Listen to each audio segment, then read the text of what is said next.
अस्सलामुअलैकुम viewers, welcome back to my channel doctor of medicine, जिसमें आज मैं आपको फेमॉप्सिन 40 mg टैबलेट के बारे में रिव्यू दूंगी। फेमॉप्सिन की टैबलेट क्या होती है, क्या इसका यूज़ होता है और कौन सी कंडीशंस में आप इसका यूज़ कर सकते हैं, साइड इफ़ेक्ट इसके क्या होते हैं, ये सब जानते हैं इस वीडियो में। लेकिन उससे पहले जो न्यू है चैनल पे, हमारे सबसे रिक्वेस्ट है वीडियो को लाइक करें, शेयर करें, चैनल को सब्सक्राइब करें।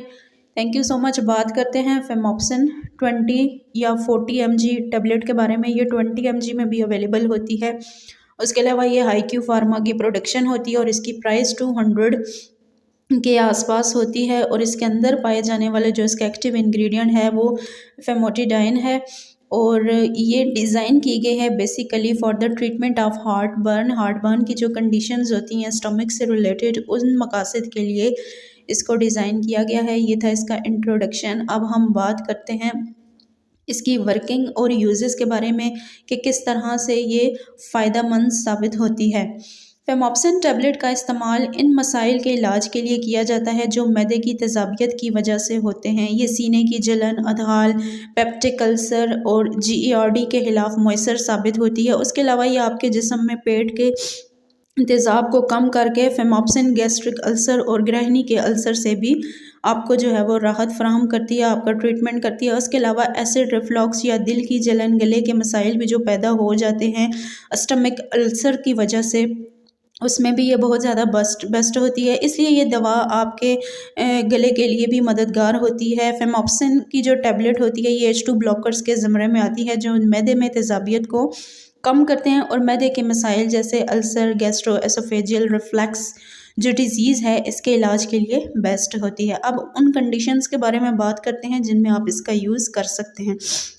हार्ट बर्न की अगर कंडीशन आपको होती है, यानी खाने के फ़ौरन बाद अगर आपको सीने के ऊपर जलन महसूस होती है या आप ये समझते हैं कि आप जो है वो बहुत ज़्यादा डिप्रेस्ड हैं या बहुत भारी आपको फ़ील हो रहा है जो आपने खाया है, तो ये हार्ट बर्न की कंडीशन होती है जो कि आपको आपके पेट के ऊपर वाले हिस्से पे महसूस होती है। जब इस तरह की कंडीशन हो तो आप इस टैबलेट का इस्तेमाल कर सकते हैं। उसके अलावा गैस्ट्रिक अल्सर में आप इसका यूज़ कर सकते हैं, यानी अगर आपके मैदे में बहुत ज़्यादा गैस हो जाती है अल्सर की वजह से, या आपके पेट में या इंटेस्टाइन में इस तरह के मसाइल हो जाते हैं, आप गैस्ट्रिक फ़ील करते हैं, तो उस कंडीशन में आप ये खा सकते हैं। उसके अलावा आप इसको पेप्टिक अल्सर में ले सकते हैं। ये भी मैदे के अंदरूनी जो लाइनिंग होती है उसके अंदर पाया जाने वाला अल्सर होता है और ये आम तौर पे लोअर एसोफेगस के पोर्शन में भी हो सकता है, यानी खुराक की नाली का जो लोअर एरिया होता है या नीचे वाली जो सतह होती है वहाँ पे भी ये अल्सर हो सकता है, पेप्टिक अल्सर।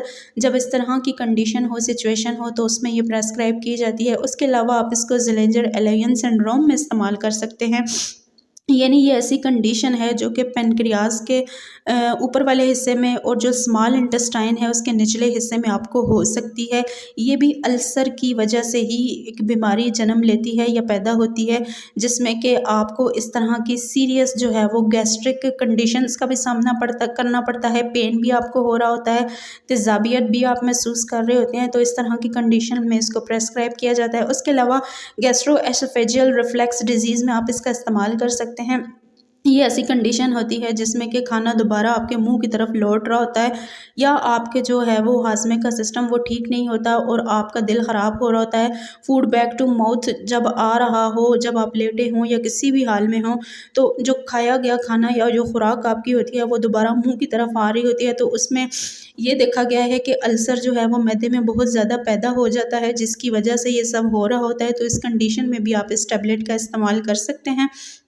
उसके अलावा जो स्टमक की लाइनिंग होती है जब वो डैमेज हो जाती है या आपके मैदे में ज़ख़म बन जाते हैं, या आपको जो है वो कोई भी चीज़ सूट नहीं कर रही होती, गर्म चीज़ खाने से भी आपको प्रॉब्लम्स शो हो रही होती हैं, ठंडा भी खाने से आपका मैदा जो है वो काम नहीं कर रहा होता, मैदे के अंदर ज़ख़म बन जाना, उसके अलावा जो है वो ब्लड आना, और इस तरह की कंडीशन जब आपको शो हो रही हो तो आपको फ़ील हो, इसी तरह इंटेस्टाइन में आपको इस तरह के इन्फेक्शन हो सकते हैं, तो उन कंडीशंस में भी ये प्रेस्क्राइब की जाती है। ओवरऑल अगर इस टैबलेट की बात की जाए तो पेट के अंदर पैदा होने वाला अल्सर, आंतों में पैदा होने वाला अल्सर और मैदे के अंदर पाया जाने वाले जितने भी अल्सर की कंडीशंस हैं उन कंडीशंस में आप इसका इस्तेमाल कर सकते हैं।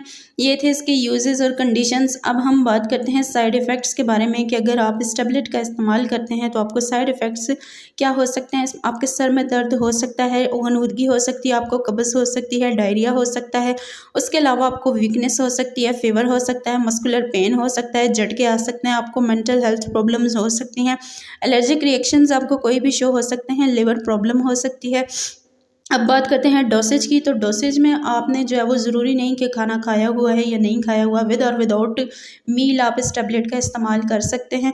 उसके अलावा आपने 24 घंटे के अंदर अंदर जस्ट 2 टैबलेट का इस्तेमाल करना है, 2 से ज़्यादा आपने नहीं खानी। अगर एक टैबलेट आपने मॉर्निंग में ली है तो दूसरी में आपने थोड़ा ब्रेक लगा के उसको इवनिंग में लेना है, या आपने अगर दोपहर के वक्त ली है तो फिर आपने रात में खानी है। ये था इसकी डोसेज का तरीक़ाकार। और अगर आपको जो है वो एलर्जी है या किडनी की डिज़ीज़ में आप मुब्तला हैं, या कोई भी आपको जो है वो प्रॉब्लम है अंदरूनी, या आप प्रेग्नेंट हैं या ब्रेस्ट फीड पे हैं, तो ये सारी ऐसी कंडीशंस हैं जिसमें लेने से पहले आपने अपने फिजिशियन से लाजमन कंसल्ट कर लेना है। और अगर हमारी इन्फॉर्मेशन पसंद आई हो तो हमारे चैनल डॉक्टर ऑफ मेडिसिन को सब्सक्राइब करें। Thank you so much.